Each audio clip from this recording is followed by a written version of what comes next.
नमस्कार। आज हम जिद्दू कृष्णमूर्ति की एक काफी प्रभावशाली कृति है, जीवन पुस्तक। कृष्णमूर्ति के दैनिक ध्यान, इससे मिले कुछ विचारों की गहराई में उतर रहे हैं। जी। हमारे पास इस किताब के कुछ अंश हैं और ये हमें ले जाते हैं स्वतंत्रता, सजगता और एक तरह से कहें तो खुद को जानने की यात्रा पर। बिल्कुल। तो आज की हमारी पड़ताल का मकसद क्या है?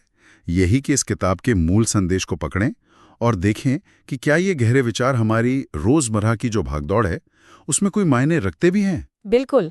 और कृष्णमूर्ति एक ऐसे विचारक थे जिन्हें किसी खांचे में बांधना बहुत मुश्किल है। हाँ। उन्होंने कभी किसी धर्म, पंथ या संगठन से खुद को नहीं जोड़ा। उनका एक बहुत प्रसिद्ध कथन भी है, सच एक ऐसा प्रदेश है जहां तक कोई रास्ता नहीं जाता। ये अपने आप में एक बड़ी चुनौती है ना? बहुत बड़ी। उनका सारा जोर आत्मसमझ पर था, इस बात पर कि असली आजादी बाहर के हालात बदलने से नहीं मिलती, अच्छा। बल्कि अपने अंदर की जो उथल-पुथल है उसको समझने से आती है। तो आज की बातचीत उसी अंदरूनी खोज के बारे में ही है। हाँ, सत्य तक कोई रास्ता नहीं। ये सुनने में ही लगता है कि कुछ बहुत अलग है। चलिए इस किताब को थोड़ा और खोलते हैं। जी। जैसा नाम से ही पता चल रहा है, इसमें साल के 365 दिनों के लिए, मतलब हर दिन के लिए एक विचार या ध्यान है। हाँ, रोज के लिए। और ये शायद हमारे अंदर जो संघर्ष चलते रहते हैं, हमारे डर हैं, हमारे विचारों का जाल है, उसको समझने की एक कोशिश है। तो इन स्रोतों के आधार पर इस किताब की मुख्य धाराएं क्या हैं? कहाँ से शुरू करें इसे समझना? देखिए, इसमें कई अहम धाराएं हैं और मजे की बात यह है कि वे सब एक दूसरे से जुड़ी हुई हैं। अच्छा। पहली और शायद सबसे बुनियादी है अपने मन और अपने विचारों का अवलोकन करना, उनको देखना। मन का अवलोकन। हाँ, कृष्णमूर्ति बार बार इस पर बल देती हैं कि हम अक्सर अपनी ही सोच के कैदी बन जाते हैं। हम लगातार सोचते रहते हैं, है ना? हाँ। विश्लेषण करते हैं, राय बनाते हैं। हाँ, हर वक्त। उनका सुझाव बिल्कुल अलग है। वो कहती हैं, विचारों को कंट्रोल करने या बदलने की कोशिश मत करो, सिर्फ उन्हें देखो, बस देखो, बिना किसी मूल्यांकन या निर्णय के। जैसे कोई वैज्ञानिक बिल्कुल तटस्थ होकर किसी प्रक्रिया को देखता है ना। अच्छा। एक अंश में कुछ ऐसा ही कहा गया है, मतलब सारांश में, कि मन पर जोर डालने की बजाय बस देखो कि वो कैसे काम करता है, विचार कैसे उठता है, कैसे टिकता है, कैसे चला जाता है।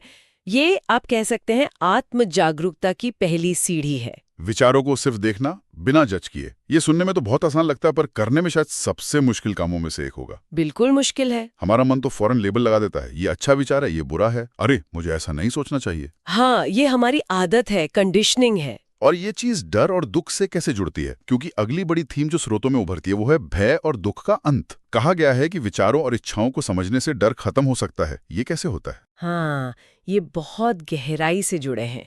कृष्णमूर्ति के अनुसार भय कोई ऐसी रहस्यमयी चीज नहीं है जो कहीं बाहर से आती है। अच्छा। ये अक्सर हमारी इच्छाओं से, हमारी यादों से और भविष्य के बारे में हमारी कल्पनाओं से पैदा होता है। और ये सब क्या है? विचार। विचार ही तो है।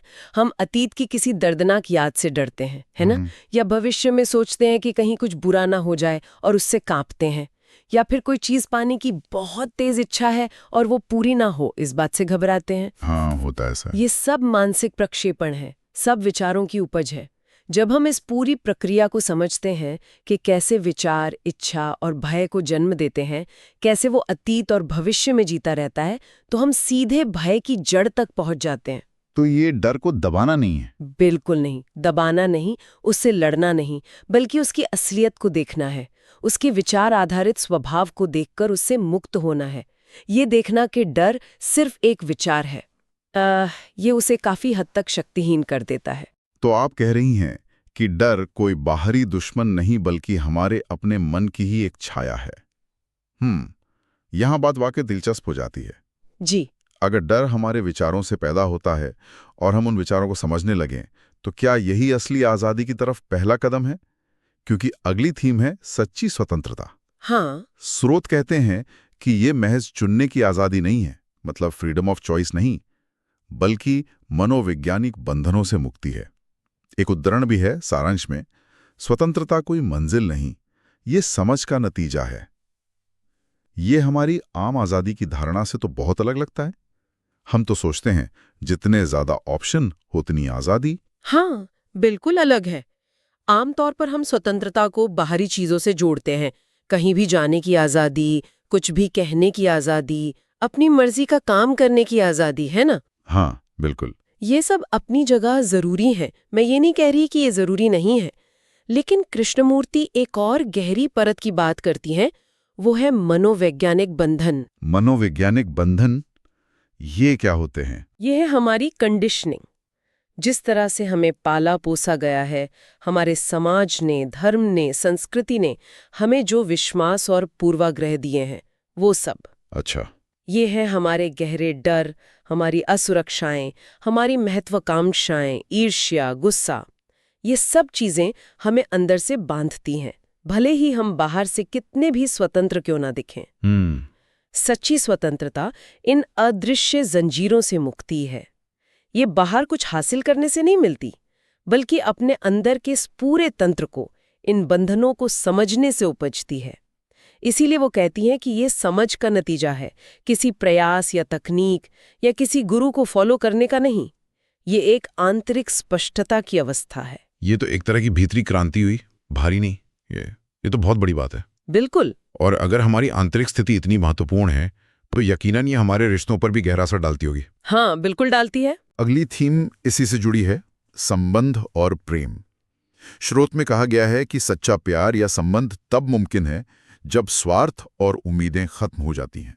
एक विचार है सारांश में, हमारे रिश्ते वही दिखाते हैं जो हम भीतर से हैं। इसका क्या मतलब हुआ? क्या इसका मतलब यह है कि अगर मेरे रिश्ते खराब हैं तो मुझ में ही कोई कमी है? देखिए, मुझ में कमी है कहना शायद फिर से एक मूल्यांकन हो जाएगा, एक जजमेंट। अच्छा। कृष्णमूर्ति का दृष्टिकोण थोड़ा अलग है। उनका कहना है कि हमारे बाहरी रिश्ते हमारे अंदर की दुनिया का आईना है। बिल्कुल, एक मिरर की तरह। आईना। हाँ। अगर हमारे मन में लगातार संघर्ष है, डर है, असुरक्षा है, चीजों को पकड़ कर रखने की प्रवृत्ति है, या दूसरों से बहुत सारी अपेक्षाएं हैं, तो हमारे रिश्ते भी इन्हीं चीजों से रंगे होंगे। हम अक्सर रिश्तों में क्या ढूंढते हैं? सुरक्षा, पहचान, खुशी, पूर्णता। लेकिन अगर हम अंदर से ही बिखरे हुए या डरे हुए हैं तो रिश्ते कैसे सुकून दे सकते हैं? वो भी तनाव, मांग और निराशा से भर जाते हैं। सही बात है।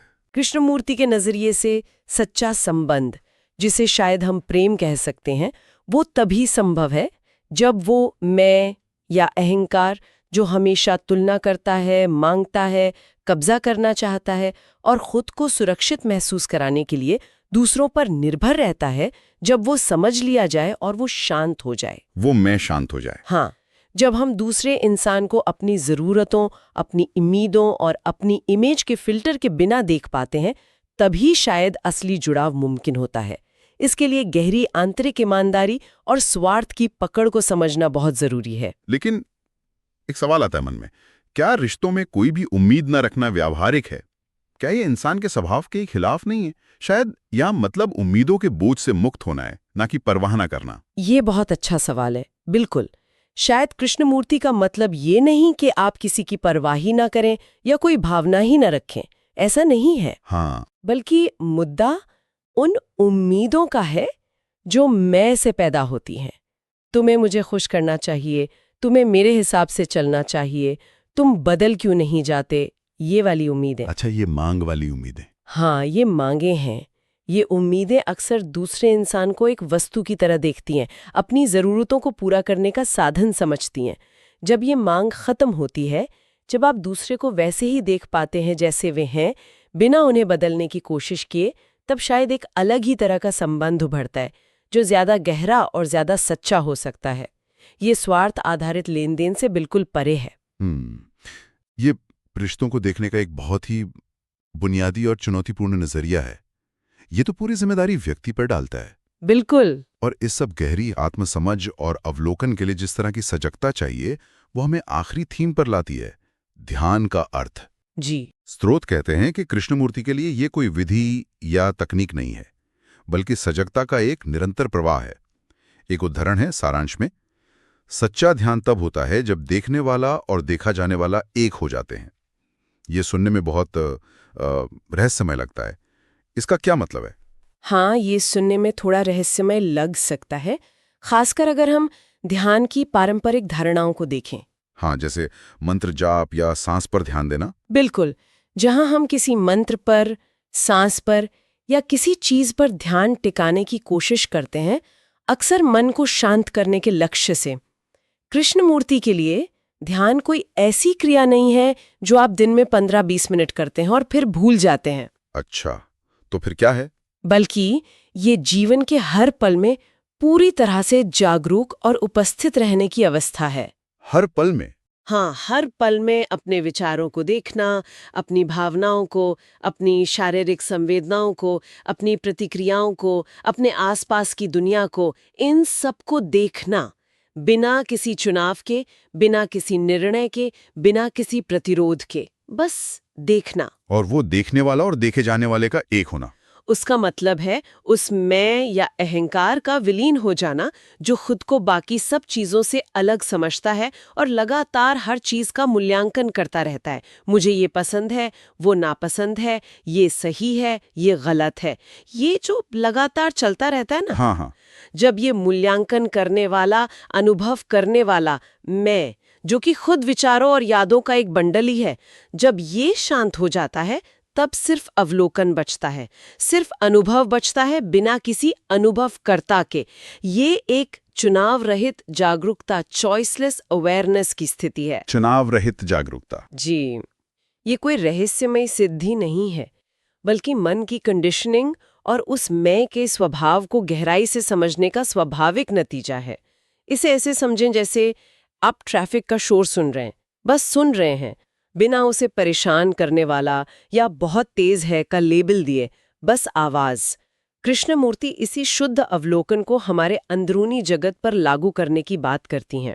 तो अगर मैं इन सभी विचारों को जोड़ने की कोशिश करूं, मन का अवलोकन, भय की समझ, सच्ची स्वतंत्रता, रिश्तों का आईना होना और ध्यान का मतलब निरंतर सजगता, तो इन सब का निचोड़ क्या निकलता है? ये सब जानना किसी ऐसे व्यक्ति के लिए क्या मायने रखता है जो बस अपनी जिंदगी में थोड़ी ज्यादा स्पष्टता या शांति चाहता है? ऐसा लगता है कि हर चीज घूम फिर कर खुद को बिना किसी लाग लपेट के देखने पर आ जाती है। बिल्कुल सही पकड़ा मुने। निचोड़ यही है कि जीवन की जो बुनियादी समस्याएं हैं, डर, दुख, अकेलापन, रिश्तों में कड़वाहट, अंदरूनी संघर्ष, भ्रम, इनका असली स्रोत हमारे अपने मन की बुनावट में है, हमारी कंडीशनिंग में है, हमारी सोचने के तरीके में है। अंदर ही है मतलब? हाँ, अंदर ही है। और इसलिए समाधान भी वहीं खोजना होगा, बाहर की परिस्थितियों को बदलने या किसी नई विचारधारा या विश्वास प्रणाली को अपनाने में नहीं। कृष्णमूर्ति लगातार हमें अपने ही मन को, अपनी ही प्रतिक्रियाओं को बिना किसी बचाव या बहाने के ईमानदारी से देखने की चुनौती देती हैं। चुनौती तो है ही।